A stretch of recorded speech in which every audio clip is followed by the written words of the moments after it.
How's it going, everybody? Welcome back to a brand new video. Today we have my first place rewards. Yeah, I'm not gonna lie to you, it was an in-season comp. If you were excited about that, then it's kind of unlucky, isn't it? We do have some rewards today. I'm also gonna go over my lineups and just talk about some of the things I've been doing lately, but we have a bunch of so we won. Basically, we won contender in season Div 3 limited, so I won about 30 quid, which I'm not complaining about. That's very nice. £31.44. I also came 201st in challenger in season limited Div 2, I believe, another £4. Challenger in season rare became 52nd. This, I believe, was Division 2 as well, I want to say. Well, that might have been Div 1. Oh, sorry, yeah, that was Div 1. This is Div 4. We came 20th in Div 4, which got netted as another, £15. And we also got a tier 5 from the Copper tournament, which I wasn't expecting because for some reason Sorare data didn't show they were giving out tier 5s in this comp or something like that. I can't really remember. But anyway, we've got ourselves a Venezuelan midfielder, Jose Andres Martinez. Is he? Right. So I can't remember if it was this guy that I'm thinking of. I'm going to double check real quick if this is the guy. If this is the guy, the dude, the man himself. It was. So Jose Martinez scored the best goal I've ever seen live in my life, right? I was at this game, Orlando versus Philadelphia. I was sat behind the Philadelphia goal at the time. I was behind Bendick, who's flipping wham, by the way. That guy's massive. That guy is built like a truck. And he strikes this volley from about 35 yards out. Best goal I've ever seen live. So I'm actually quite happy to win that. It's not a bad card at all, to be fair. I don't know if he's selling for a whole lot at the moment, given the fact that he's on the bench. Oh, wait, he's not on the bench. He's actually playing for Venezuela. Venezuela play Canada. So, you know, it would suck if Venezuela go past Canada, because it obviously eliminates one of my goalkeepers. But equally, it wouldn't suck too bad, because it would mean another player in the Copper tournament for next week.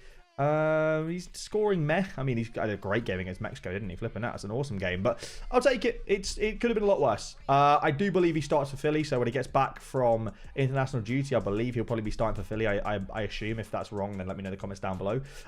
We didn't get any boxes or essence or anything like that this week, unfortunately. Just some ETH, which I'm not complaining about, and a Jose Martinez card, who's obviously an in-season MLS card, so can't really complain. This game week, though, we'll go over my lineups. We've got another MLS double game week, which is, well, it's a double game week for some teams and not for other teams. It's a double game week for a lot of my players, actually, which we'll go over, which is a good thing. Don't get me wrong, it's actually a good thing, because I have a bit of an advantage this week over other people, it means. So it also, unfortunately, means that we now get relegated. View your pro results. Yeah, I've been relegated to Division 2 in Challenger, unfortunately, which is really annoying. So we have contender in season Div 2, which has obviously been promoted. We've got the Gangwon boys plus Park Young Hui, who I believe has a double game week. I think Daegu have a double game week, so he plays Pohang and Incheon in the same game week at home. So can't complain too much. He hasn't really scored well lately, but he was on a bit of a streak before when I won him, so we'll take that. Hopefully he can help out the Gangwon boys who are at home. You never know. I'll be honest with you, I watch most games that I have players lined up in. Especially if I have a stack or multiple players from one team, I never watch Gangwon games. I just wake up and see what happened, I'll be honest with you. And most of the time, actually, with the new provider, what happens is if you've got a sort of Korean stack or something, you'll know what I'm talking about. They will, tally all the results, and then for an hour after, it just removes everything. So sometimes I'll wake up and think all 5 of my players have DMP'd, and it's just because they remove the stats and they put them back on again. So yeah, we have Challenger in season D1. This is my main lineup, the most excited lineup or the most excited I am for a lineup, sorry. This is my D1. I should have had 2 D1s, but I messed up last game week, so we only have 1 D1 entry. We have got John McCarthy, Mickey Imane, Jordi Mihailovic, Ricky Puig, and Joseph Painter. Now, originally it was Kai Wagner for Mickey Imane. The reason why I swapped is because, obviously, the LA Galaxy have a double game week. Now, one of those games is at home to LAFC, which is not an easy game.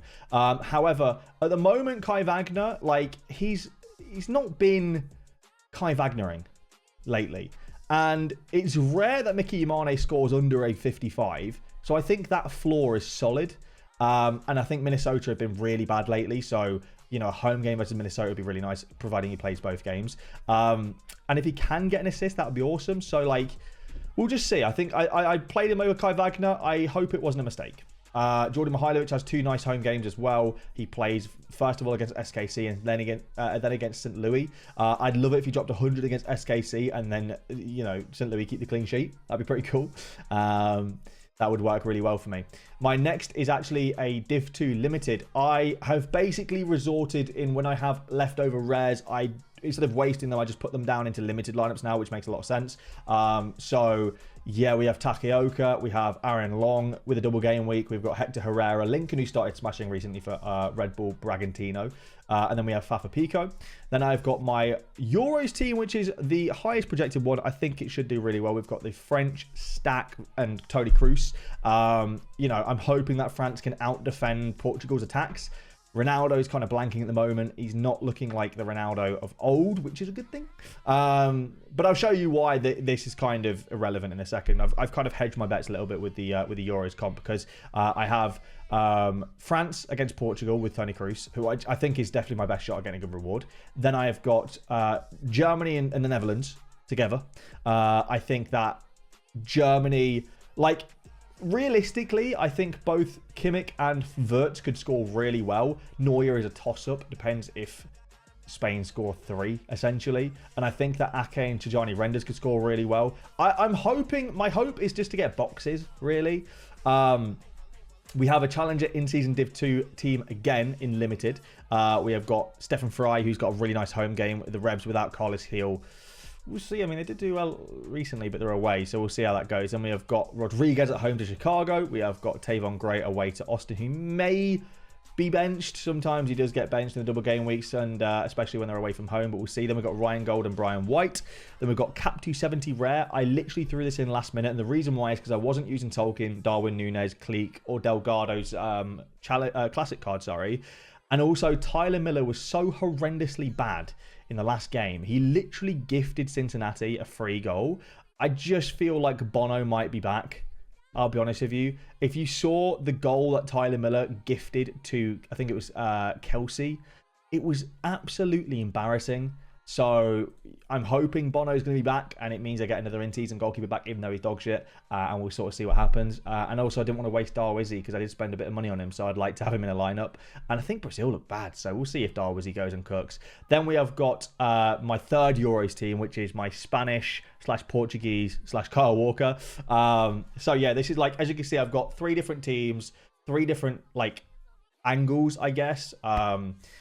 Yeah, so like if France dick Germany, you know, we've got them in a lineup with potential. If Spain dick Germany, we've got Laporte, Simon in a lineup with potential. If Portugal beat France, we've got Bruno Fernandes and Cristiano Ronaldo segregated from those guys. Then we have got, like, you know, if Germany smash, then we've got those guys with the Dutch guys. I've tried to make it make sense, right? And I hope I've done a good job. Then we have my second MLS in-season team, which I was excited about. I mean, this team I am very excited about. If Wagner and Acosta want to perform. Last week, they had both had a double game week. I would say not insanely difficult matchups for either of them. They won both of them in Cincinnati, and he dropped to 35 to 36. And then Kai Wagner, they had a double game week, and he played away to Montreal and away to Chicago, and both times conceded 4 goals. So yeah, we'll see. I mean, Kai Wagner is so good, but he's on a bad run at the moment. So I'm hoping at home, you know, both of them do a lot better. Then we've got Chicho at home. We have got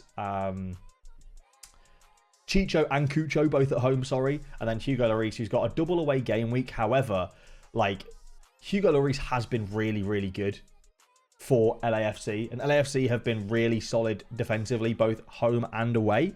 So I'm hoping that they can continue that form, even though they've had a couple of bad away games this season. But we'll see. You know, it'd be very nice. And I've got a nice percentage on my Hugo Lloris now as well. So, like, he's on like 12%. So we'll see what happens. Fingers crossed. You never know. Maybe he goes and does well against LA Galaxy, and then I don't have to worry about the second game. I mean, who knows? We'll see. Like a 45-50 I'd be happy with, realistically. And then the rest of them I'm just hoping for smashes, really. It's in Div 2. Now, I put this one in... This, I think, on paper looks better than my first one. I think it'd be easy to look at if I just do this. I think that Cucci... I've called it Cucci.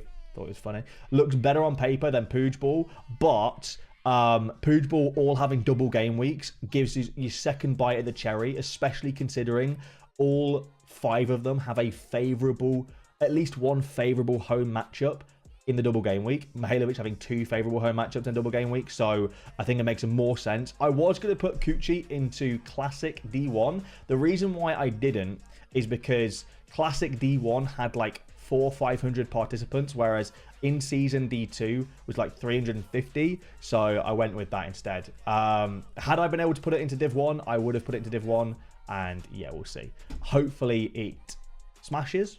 We'll see what happens. Copper team now, we have got Vargas and Munoz at home. They're against Panama. Then we've got Argentina versus Ecuador, and we have got Uruguay versus Brazil. The only midfielder I had was Pellistri, so that's why he's in. The rest of them, I think Romero's a baller, Messi's a baller. Munoz has been really good, and I think that Vargas has got a better chance of giving a clean sheet against Panama than Crepio had against Ecuador. No, not Ecuador. Venezuela. Sorry, there we go, Venezuela. Then we have my Div 3 MLS team. It is Remen Berkey, Ryan Hollingshead with a double game week, Delgado with a double game week, Diego Rossi and Jonathan Rodriguez with a double game week. It's quite nice having all 3 of them, like Div 1, Div 2, Div 3. That means if for some reason I have the luckiest game week in the world and all of them smashed, I can win all 3 divisions, mate. That being said, I think all 3 have a really good chance. I tried to split them up to make 3 strong lineups rather than 1 ultra strong lineup and then 2 okay lineups, if that makes sense. So, I mean, we'll see. Then we have my only classic one, and it's a Div 3. I could have put it in Div 1, but I thought he'd get relegated, so I didn't bother. We have got Steve Clark at home to LAFC. Don't know how that's going to happen. I don't know how that's going to work out, I'll be honest with you. But, like, if he keeps a clean sheet, it'd probably be a really high score. We have the Vags against New York Red Bulls. We have Roldan at home to New England Revolution. Then we have got Santiago Rodriguez against Austin away. And then we have Benteke away to Orlando. I guess we'll see what happens. Then we have Cap 240 Rare. I am getting sick and tired of not hitting the threshold. Please, can we get the Threshy? Double game with Illaramendi, even though he probably only plays one of them. Double game week for Mickey Mane. Elias Manuel against a terrible Philadelphia side. Double game week for Kaki Neves. Clepio against Venezuela. Please get some good AA. Please. Please, Opta gods. And then last but not least, we have a Cap 220 rare team. Just because I really wanted to use Zawadzki, but I saw that there's potential that he maybe gets benched because he's played a few games in a row and whatever, and then like I just had leftovers basically, so I bought this guy for £3 so I could make this lineup. So I guess we'll see what happens. He's got a game against Antlers, Kashima Antlers away. He's 40 years old. He probably leaves at the end of the season. We'll see, but like if I win a card worth more than £5, I've done well. I'm a bit of a DJ and I like making every lot I possibly can. But they're my lineups and now are my rewards for this week. It's kind of annoying. This game week could have been a lot better, especially considering I started this game week with a 210.5 point score from Cucho and Diego Rossi, and the rest of it went to absolute, well, Berkey did well, but the rest of it went to absolute trash. Really, really annoying. And I just had some great scores, but then like they weren't all together and stuff like that. It was a very, very painful one, unfortunately. This lineup could have been so much better because Ricky Pooge had 13 AA off the bench in 30 minutes and could have, I think he hit the post twice. Which is very, very frustrating. Had he scored, obviously we would have won about a tenner extra. And then maybe look at Kai Wagner if he could have done something better. We never know, right? It's one of those. And I just didn't get it right this week. It wasn't a good game week for me. This is the lineup that got relegated. It was about 20 points away from not getting relegated, which would have been like, a Santiago Rodriguez assist with the 2 big chances created, or a Tolkien assist with 5 attempted assists, or like maybe not getting negative AA here and scoring your second one of your chances or something like that. Who knows? So yeah, that's kind of it though. We'll see how it goes. I'm excited for the new game week. I'm always excited for the new game week, and fingers crossed we can cook. Let me know down below what you're running for this game week. If you want to tweet me your lineups, please do. I love looking at your guys' lineups, and I'll see you in the next video. Hopefully it's with me winning every division ever.